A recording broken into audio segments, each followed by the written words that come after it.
अब हम बात करते हैं समेशन की। ठीक है, समेशन में क्या होता है, सबसे पहले इसका न्यूरोमस्कुलर जंक्शन में आपने मतलब पढ़ा होगा मिनिएचर एंड प्लेट पोटेंशियल की टर्म सुनी होगी। ठीक है, उसमें क्या होता है कि ये एक नर्व टर्मिनल है। ठीक है, उसके एट अ टाइम जो है ना डिफरेंट वेजिकल्स जो है ना वो रिलीज़ करते हैं न्यूरोट्रांसमीटर्स। ठीक है, और हमारे पास जो है ना वो न्यूरोट्रांसमीटर्स एक्ट करते हैं जाके पोस्ट साइनेप्टिक मेम्ब्रेन के ऊपर, इस तरह जो है ना वो एक्शन पोटेंशियल जनरेट करवाता है। इम्पल्स ट्रांसमिशन का जो है वो हमारे पास सारा प्रोसेस होता है। देखें, लेकिन अगर इस केस में तो है ना बहुत सारे वेजिकल्स जो है ना वो न्यूरोट्रांसमीटर्स अपने रिलीज़ करें, लेकिन अगर सिर्फ सिंगल वेजिकल्स जो है ना वो रिलीज़ करें अपने न्यूरोट्रांसमीटर्स और वो जाके एक्ट करें दूसरे जो पोस्ट साइनेप्टिक मेम्ब्रेन है उसके ऊपर, तो बहुत कम रिसेप्टर्स, अब न्यूरोट्रांसमीटर बहुत कम न्यूरोट्रांसमीटर्स हैं तो बहुत कम रिसेप्टर्स की स्टिमुलेशन होगी।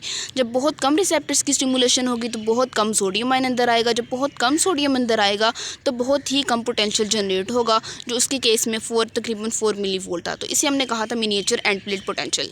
इसी तरह अगर सिंगल नर्व टर्मिनल, ये हमारे पास डिफरेंट नर्व टर्मिनल है। ठीक है, अगर सिंगल नर्व टर्मिनल अपने जो है ना वेसिकल से को जो है ना उनकी एक्सोसाइटोसिस होती है और वो न्यूरोट्रांसमीटर्स रिलीज़ करता है, तो बहुत ही कम न्यूरोट्रांसमीटर्स रिलीज़ होंगे। सेम प्रोसेस होगा, बहुत कम न्यूरोट्रांसमीटर्स बहुत कम रिसेप्टर्स को स्टिमुलेट करेंगे और बहुत कम सोडियम अंदर आएगा। बहुत कम जब सोडियम अंदर आएगा तो बहुत कम पोटेंशियल प्रोड्यूस होगा, तकरीबन 0.5 to 1 मिली वोल्ट सिर्फ पोटेंशियल हमारे पास प्रोड्यूस होगा। ये तो एक्शन पोटेंशियल जनरेट करने के लिए जो है ना मतलब काफ़ी नहीं है। ठीक है, इसलिए हम क्या करते हैं कि ये सेकंड न्यूरॉन है। ठीक है, इस पे जाके एक्ट करना है न्यूरोट्रांसमीटर्स पे। अगर ऐसा हो कि बहुत से नर्व टर्मिनल्स 1 2 3 4 5 मतलब बहुत ज़्यादा nerve terminals at a time जो है वो न्यूरोट्रांसमीटर्स रिलीज़ करें और वो न्यूरोट्रांसमीटर्स जाके एक्ट करें पोस्ट साइनेप्टिक मेम्ब्रेन के ऊपर, तो उस केस में बहुत ज़्यादा रिसेप्टर की स्टिमुलेशन होगी, बहुत सा सोडियम अंदर आएगा और हमारे पास एक्शन पोटेंशियल इजीली जनरेट हो जाएगा।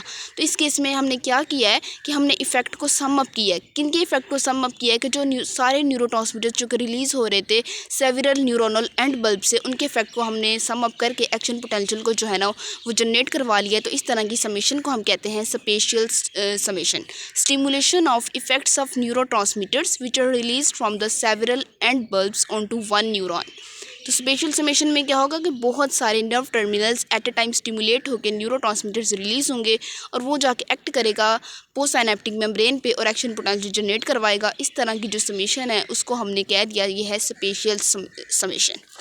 अब टेम्पोरल समेशन की हम बात करते हैं। टेम्पोरल समेशन में क्या होगा, स्पेशल में था कि हमारे पास बहुत से nerve terminals at a time stimulate हुए थे।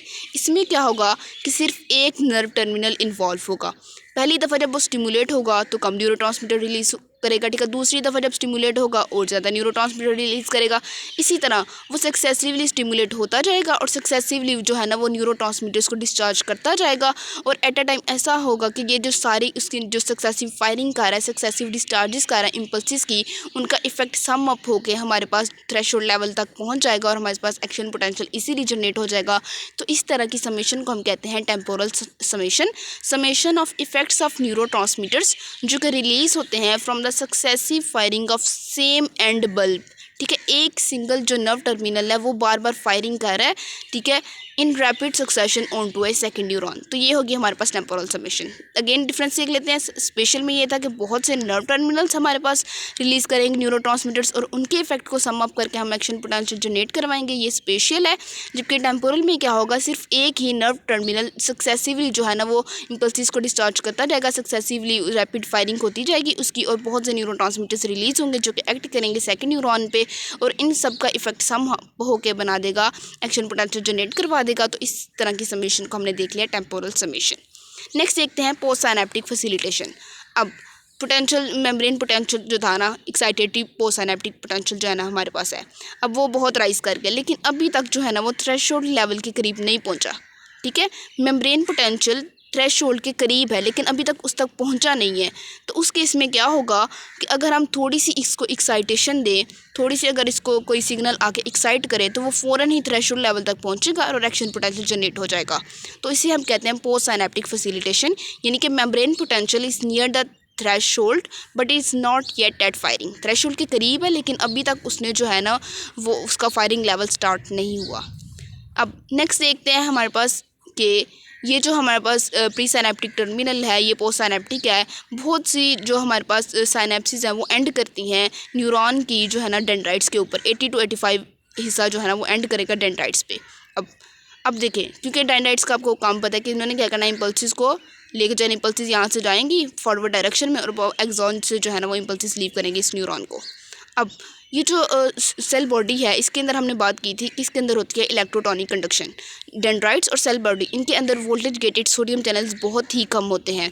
और आयनिक कंडक्शन जो इसमें केस में इम्पल्स हमारे पास ट्रांसमिट होगी वो किसके ज़रिए होगी कि ये जो सेल बॉडी है इसके अंदर इलेक्ट्रोलाइट फ्लूइड होता है और आयनिक कंडक्शन के ज़रिए हमारे पास इम्पल्स की ट्रांसमिशन हो जाएगी। अब ये जो सेल बॉडी है ये है डेंड्राइट्स। अब एक्साइटेटिव पोस्टसिनेप्टिक पोटेंशियल जी था हमारे पास -30, जब तक वो सेल बॉडी में आता है वो बहुत ही कम हो जाता है, लाइक -60। तो ये जो लॉस ऑफ एक्साइटेटिव पोस्टसिनेप्टिक पोटेंशियल है इसे हम कहते हैं डेक्रीमेंटल कंडक्शन। ये किस वजह से हुई है कि हमारे पास ये जो डेंड्राइट्स हैं ये बहुत थिन होते हैं और ये लीकी होते हैं टू द पोटाशियम आयंस, ठीक है। अब जब ये डेंड्राइट से पास कर रहा होता है हमारे पास पोटेंशियल, तो चूंकि ये मेम्ब्रेन लीकी है टू द आयंस, तो उस वजह से क्या होता है कि ये पोटेंशियल कम हो जाता है। ये जो लॉस इन पोटेंशियल है इसे हम कहते हैं डेक्रीमेंटल कंडक्शन, और ये किसके अलॉन्ग होती है, अलॉन्ग द डेंड्राइट्स, ठीक है। इसको हमने देख लिया। नेक्स्ट देखते हैं प्रॉपर्टीज़ ऑफ साइनेप्स। साइनेप्स की क्या क्या प्रॉपर्टीज़ हैं। साइनेप्स की जो पहली प्रॉपर्टी थी वो हमने देख ली थी, वन वे कंडक्शन, जो कि केमिकल साइनेप्स में थी, ठीक है, जिसे हमने कहा था बेल-मेजेंडे लॉ। दूसरी थी, हमने साथ साथ इनहिबिशन और फैसिलिटेशन को भी देख लिया। एक पोस्ट साइनेप्टिक स्टिमुलेशन होती है और एक जो है ना प्री साइनेप्टिक स्टिमुलेशन होती है। अब देखते हैं नेक्स्ट साइनेप्टिक डिले को। साइनेप्टिक डिले क्या होता है कि इम्पल्स की ट्रांसमिशन में जो टाइम लगता है उसे हम कहते हैं साइनेप्टिक डिले। अब ये जो हमारे पास नर्व टर्मिनल है ये है हमारे पास वेसिकल्स, इसके अंदर है न्यूरोट्रांसमीटर्स, ठीक है। अब जो टाइम हम कह रहे हैं इम्पल्स की ट्रांसमिशन में यूज़ हो रहा है, साइनेप्टिक डिले कह रहे हैं भाई, ये टाइम किस में लग रहा है, ये जो न्यूरोट्रांसमीटर हुए हैं पैक्ड है वेसिकल्स में, उनके रिलीज़ में भी टाइम लगेगा। फिर जब ये रिलीज़ होंगे फिर डिफ्यूज़ करके आएंगे साइनेप्टिक लेफ्ट में, फिर जाके बाइंड करेंगे आके जो पोस्ट साइनेप्टिक मेम्ब्रेन पे लगे होंगे रिसेप्टर पे, फिर जाके अंदर सोडियम चैनल्स को ओपन करवाएंगे, फिर सोडियम अंदर आएंगे, फिर इसका जो इफेक्ट जो है ना वो एक्शन पूरा रिस्पॉन्स प्रोड्यूस होगा। तो ये जो सारा टाइम लग रहा है न्यूरोट्रांसमीटर के रिलीज़ में, न्यूरोट्रांसमीटर एक्ट कर रहा है, न्यूरोट्रांसमीटर जो है ना बाद में वोल्टेज गेटेड सोडियम चैनल्स को ओपन करवा रहा है, तो ये जो इम्पल्स की ट्रांसमिशन में टाइम है उसे हम कहते हैं साइनेप्टिक डिले। और नॉर्मली जो इसकी वैल्यू होती है एक साइनेप्स के लिए जो साइनेप्टिक डिले है वो है 0.5 मिलीसेकंड। अब इसकी सिग्निफिकेंस क्या है कि एक साइनेप्स के लिए टाइम है 0.5 मिलीसेकंड। अगर पॉलीसाइनेप्स का केस है तो उस केस में हम क्या करेंगे, मतलब 3 या 4 से ज़्यादा साइनेप्स है तो उसको इससे मल्टीप्लाई कर देंगे तो हमें पता चल जाएगा कि ये मोनो या पॉलीसाइनेप्टिक जो है ना हमारे पास साइनेप्स है, ठीक है। नेक्स्ट देखते हैं फटीग को। फटीग क्या होती है कि अगर जो है ना कंटिन्यूसली एक्साइटेशन होगी तो synapse gets depleted of neurotransmitters. इसको हम ऐसे समझ सकते हैं कि एक नर्व टर्मिनल है, ये बहुत ज़्यादा एक्साइट हो रहा है। जब बहुत ज़्यादा एक्साइट होगा तो बहुत सारे जो है ना न्यूरोट्रांसमीटर्स रिलीज़ होंगे। अब एट अ टाइम आएगा कि इतने न्यूरोट्रांसमीटर्स रिलीज़ हुए हैं तो न्यूरोट्रांसमीटर्स ख़त्म हो जाएंगे और न्यूरोट्रांसमीटर्स नहीं है। जब वो न्यूरोट्रांसमीटर्स नहीं है तो पहले तो ये होगा कि जो पोस्ट साइनेप्टिक मेम्ब्रेन थी वो भी जो है ना बहुत सा एक्शन पोटेंशियल प्रोड्यूस कर रही थी, उसका जो डिस्चार्जिंग इम्पल्सिस रेट है वो बहुत ज़्यादा था। लेकिन जब आहिस्ता आहिस्ता एक्साइटेशन होती जाएगी प्री साइनेप्टिक टर्मिनल की बहुत ज़्यादा, तो न्यूरोट्रांसमीटर्स का नंबर भी ख़त्म होता जाएगा। जब न्यूरोट्रांसमीटर्स ही नहीं रहेंगे तो इसका जो फायरिंग लेवल था वो भी कम हो जाएगा, तो इसे हम कहते हैं फटीग। और फटीग का मेनली हमारे पास एक प्रोटेक्टिव मैकेनिज्म है। जैसे अगर ब्रेन के किसी हिस्से में ओवर एक्साइटेशन हो जाए तो ओवर एक्साइटेशन के नतीजे में क्या होगा, थोड़ी देर बाद फटीग हो जाएगा। तो इस एक्साइटेशन को कम करने के लिए हमारे पास फटीग जो है ना वो एक प्रोटेक्टिव मैकेनिज्म प्ले करती है। जैसे एपिलिप्टिक अटैक्स होते हैं, एपिलिप्टिक अटैक्स में होता है कि नर्व इम्पल्स जो है ना वो बहुत ज़्यादा स्टिमुलेट हुई होती है, तो उस केस में जो एपिलिप्टिक बंदे को झटके लगते हैं तो उस केस में फटीग का बहुत इंपॉर्टेंट रोल है। ये प्रोटेक्टिव मैकेनिज्म है जो कि एक्साइटेशन को क्या करती है, कम करती है। और एक्साइटेशन किस वजह से कम होती है कि आहिस्ता आहिस्ता हमारे पास न्यूरोट्रांसमीटर्स जो है ना वो ख़त्म होते जाते हैं, ठीक है। नेक्स्ट देखते हैं इफेक्ट ऑफ पीएच और इफेक्ट ऑफ ऑक्सीजन।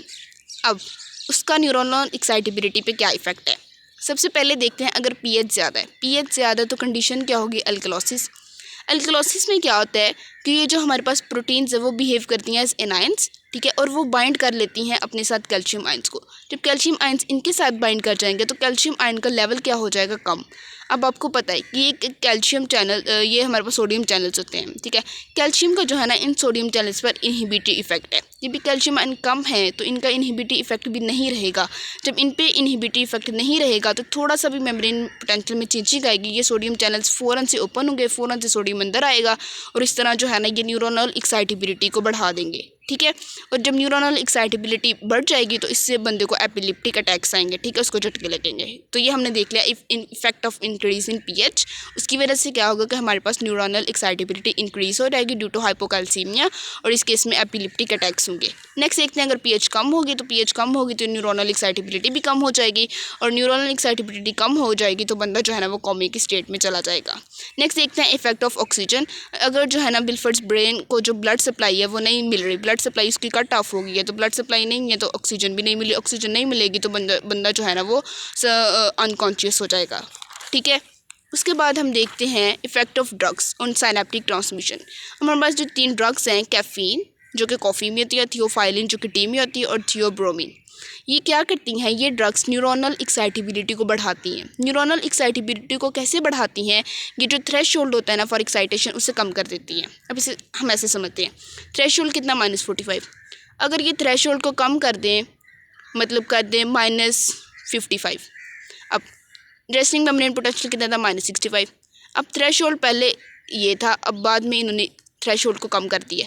अब -65 से -55 तक पहुंचना आसान है। जब -55 तक पहुंचना आसान है तो इन्होंने क्या कर दिया, एक्साइटेशन को आसान कर दिया, यानी कि न्यूरोनल एक्साइटेबिलिटी बढ़ा दी है। कैसे बढ़ा दी है, by reducing the threshold for excitation.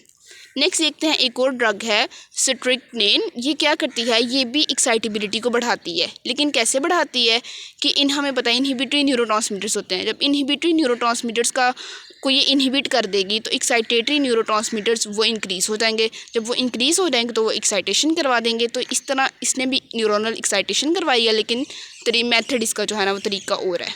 Next देखते हैं हम एनेस्थेटिक्स। एनेस्थेटिक्स हम क्या करती है कि हमारे पास जो है ना वो एक्साइटेशन को कम करती है। एक्साइटेशन को कम कैसे करती है कि ये जो थ्रेशोल्ड था फॉर एक्साइटेशन जो मैंने बताया था -45 है, जब उसको इंक्रीज़ कर देगी, थ्रेशोल्ड को इसने इंक्रीज़ कर दिया -40, अब -65 तो ये पहुंचना आसान था, -40 कर दिया तो इसने जो है ना थ्रेशोल्ड को हमारे पास इंक्रीज़ कर दिया, तो एक्साइटेशन को इसने मुश्किल बना दिया है। तो ये क्या करती है, एक्साइटेशन को कम करती है, ठीक है। दूसरा इसका प्रोसेस ये है कि ये एक्साइटेटिंग एजेंट होते हैं, मेम्ब्रेन है ये, इसके जो रिसेप्टर्स लगे होते हैं, एक्साइटेटिंग एजेंट इस रिसेप्टर्स को उनके अगेंस्ट है ना वो लेस रिस्पॉन्सिव कर देती है, मतलब उन एक्साइटेटिंग एजेंट के अगेंस्ट ये कम रिस्पॉन्स देते हैं, इस वजह से एक्साइटेशन नहीं होती। तो एनेस्थेटिक्स ने क्या किया, एक्साइटेशन को कम किया, ठीक है। और जो हमारे पास ये ड्रग्स थी, कैफीन, थियोफाइलिन और थियोब्रोमिन, इन्होंने न्यूरोनल एक्साइटेबिलिटी को बढ़ाया। तो ये हमने देख लिया इफेक्ट ऑफ ड्रग्स, ठीक है।